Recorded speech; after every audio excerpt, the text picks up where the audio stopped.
Fatiha.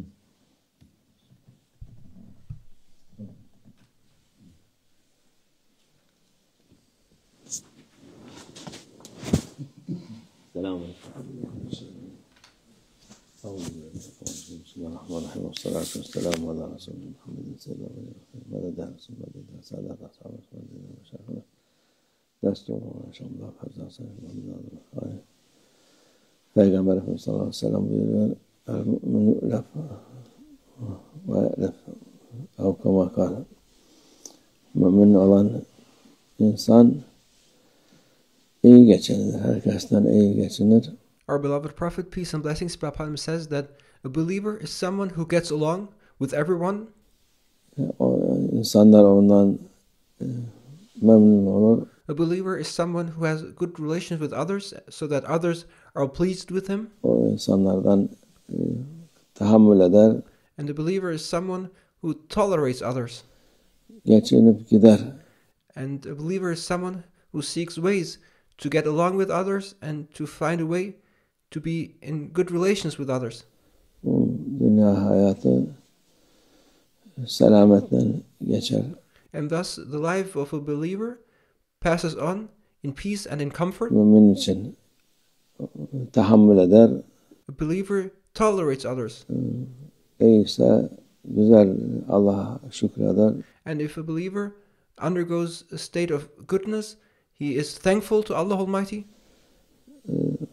Zorsa Allah'a hamd eder. And if a believer undergoes difficult situations, he still is thankful to Allah Almighty. İnsanlardan geçinir vaziyetine göre. And thus, regardless of whatever the situation may be, a believer adapts himself to get along and to find the goodness and to be thankful. Her şeye razı olan Allah da ondan razı olur.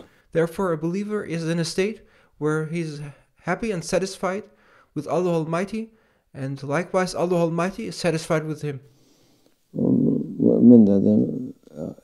Mümin Müslümandan daha Allah Azze ve Celle iman eden, imanı kuvvetli olan.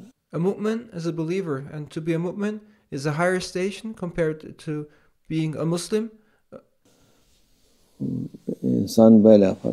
Normal Müslüman o terbiye ister, nefsini terbiye etmesi lazım. A Muslim is still yet in a state where he needs to be trained, and he is still in a state where his ego needs to be educated. Nefis terbiyesi de tek başına zor oluyor. And to train one's ego is difficult to be accomplished by oneself alone. Onun için tarikat huzurunda yavaş yavaş. And that is why there are the tariqah. That's why there are the sheikhs. The tariqah and the sheikh is meant to train the ego step by step. Nefsini terbiye eder bir şeye ne kadar yapabilirse hiç sen iyi derler yani.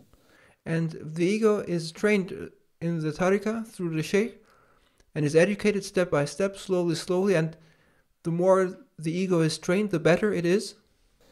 Biraz olsa bile gene Allah Azze ve Celle ondan razı olur.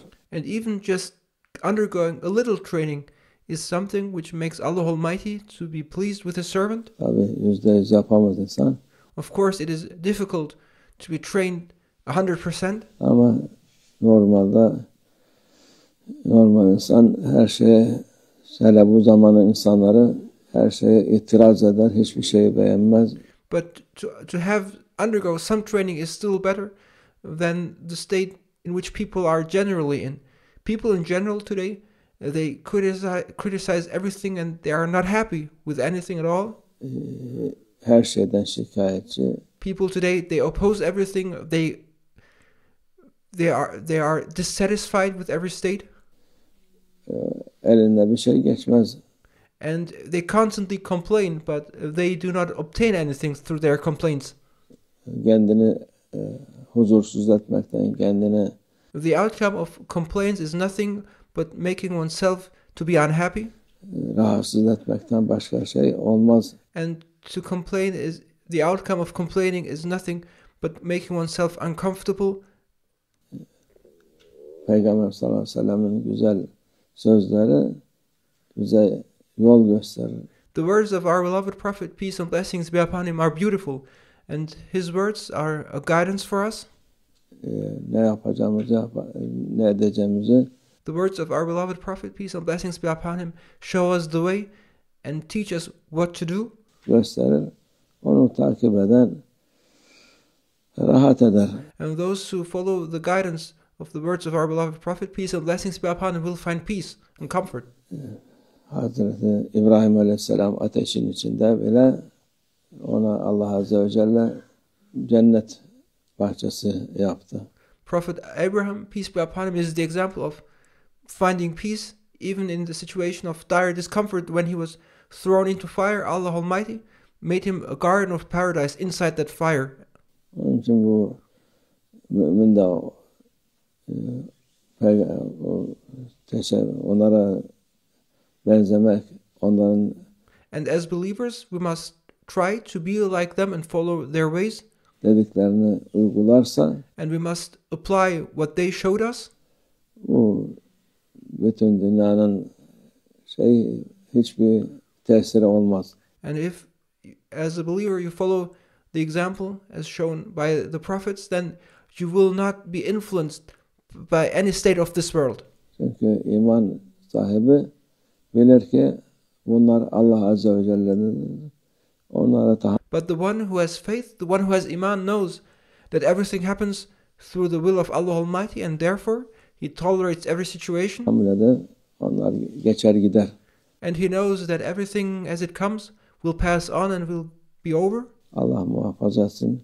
Nefsim şerrinden Allah May Allah Almighty protect us from the evil of our egos. yardım etsin. Söylemek kolaydır ama And may Allah Almighty assist us. It is easy. These things are easier to be said than done. söylemesi kolay, yapması zordur biraz. It is a bit difficult to do these things. They are easy to say, İnşallah onda Allah yardım eder. but with Allah Almighty's permission, we will be able to act accordingly. Onu da yapalım inşallah. Ve minallah tevfik. El Fatiha.